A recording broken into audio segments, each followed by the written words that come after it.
चलिए बढ़ते आगे, जहां प्रधानमंत्री नरेंद्र मोदी ने सेमिकॉन इंडिया 2024 का उद्घाटन किया, जहां उन्होंने सेमीकंडक्टर इंडस्ट्री से जुड़े सभी लोगों का विशेष रूप से अभिनंदन किया।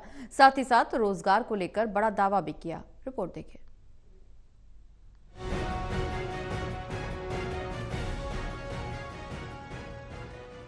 प्रधानमंत्री नरेंद्र मोदी ने सेमिकॉन इंडिया 2024 का उद्घाटन किया है, जहां उन्होंने सेमीकंडक्टर इंडस्ट्री से जुड़े सभी लोगों का विशेष रूप से अभिनंदन किया।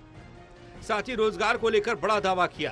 प्रधानमंत्री नरेंद्र मोदी ने कहा कि यह सिलिकॉन डिप्लोमेसी का युग है और भारत सेमीकंडक्टर पावर हाउस बनने के लिए हर कदम उठा रहा है। उन्होंने कहा कि सरकार देश में चिप उत्पादन की संख्या बढ़ाने पर ध्यान केंद्रित कर रही है, ताकि हर डिवाइस को भारतीय निर्मित चिप से लैस किया जा सके। प्रधानमंत्री नरेंद्र मोदी ने बुधवार को ग्रेटर नोएडा में सेमिकॉन इंडिया 2024 का उद्घाटन किया। इस दौरान उन्होंने अपने संबोधन के दौरान सेमीकंडक्टर इंडस्ट्री से जुड़े सभी लोगों का विशेष रूप से अभिनंदन करते हुए कहा कि भारत दुनिया का 8वां देश है जहां ग्लोबल सेमीकंडक्टर इंडस्ट्री से जुड़ा यह आयोजन हो रहा है, और मैं यह कह सकता हूं कि this is the right time to be in India. आगे जोड़ते हुए उन्होंने कहा, आप सही समय पर सही जगह पर हैं। 21वीं सदी के भारत में the chips are never down. आज का भारत दुनिया को भरोसा देता है। When the chips are down, you can bet on India.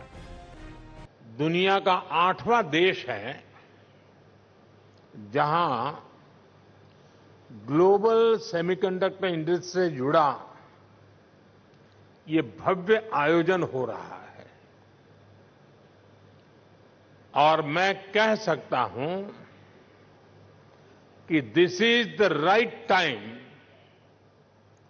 To be in India.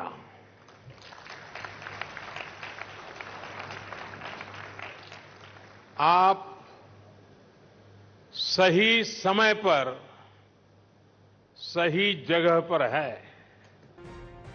केवल इतना ही नहीं, उन्होंने ये भी कहा कि इससे 60 लाख नौकरियां पैदा होंगी। प्रधानमंत्री ने डिजिटल इंडिया पहल की सफलता पर भी प्रकाश डाला और कहा कि देश इसके गुणक प्रभाव यानी कि मल्टीप्लेयर इफेक्ट को देख रहा है। उन्होंने कहा कि पहले देश मोबाइल फोन का आयात करता था, लेकिन अब यह मोबाइल फोन का दूसरा सबसे बड़ा उत्पादक और निर्यातक बन गया है।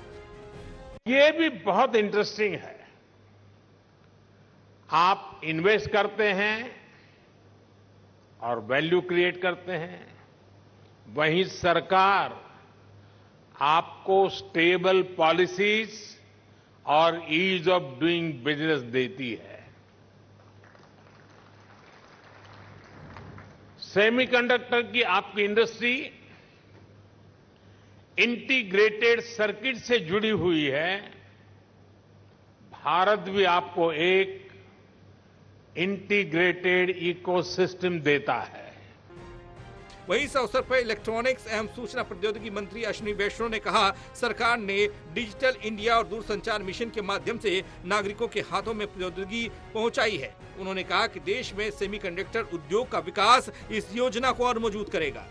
वहीं उत्तर प्रदेश के मुख्यमंत्री योगी आदित्यनाथ ने कहा कि सेमिकॉन इंडिया 2024 आयोजन भारत को आत्मनिर्भर भारत बनाने की दिशा में उठाया गया महत्वपूर्ण कदम है। सैमसंग ने अपनी यूनिट की स्थापना नोएडा में की। यूपी पहले से ही वैश्विक सेमीकंडक्टर डिजाइन के रूप में स्थापित हो रहा है। यह 6 प्रमुख कंपनियां प्रदेश में स्थापित हैं, स्थानीय प्रतिभा को लाभ उठाने में सहयोग प्रदान कर रही हैं। हम टेक्नोलॉजी को सामान्य लोगों के हितों के लिए उपयोग में लाने की कोशिश कर रहे हैं।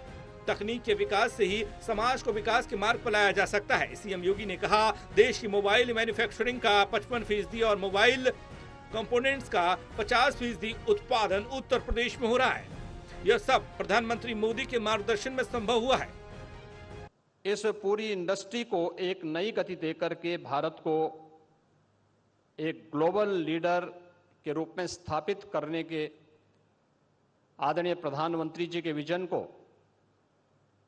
जमीनी धरातल पर उतारने के लिए आयोजित होने वाले इस समारोह के प्रति उनके प्रति हृदय से आभार भी व्यक्त करता हूं। बहरहाल सेमिकॉन इंडिया में वैश्विक सेमीकंडक्टर दिग्गज के शीर्ष नेतृत्व की भागीदारी होगी। यह सेमीकंडक्टर उद्योग के वैश्विक नेताओं, कंपनियों और विशेषज्ञों को एक साथ लाएगा। सम्मेलन में 250 से अधिक प्रदर्शक और 150 वक्ता भाग लेंगे। भारत सेमीकंडक्टर विनिर्माण पारिस्थितिकी तंत्र के निर्माण के लिए प्रतिबद्ध है और इलेक्ट्रॉनिक्स पर ध्यान केंद्रित करते हुए प्रौद्योगिकी क्रांति का नेतृत्व कर रहा है। शिव त्यागी, टोटल न्यूज, नोएडा।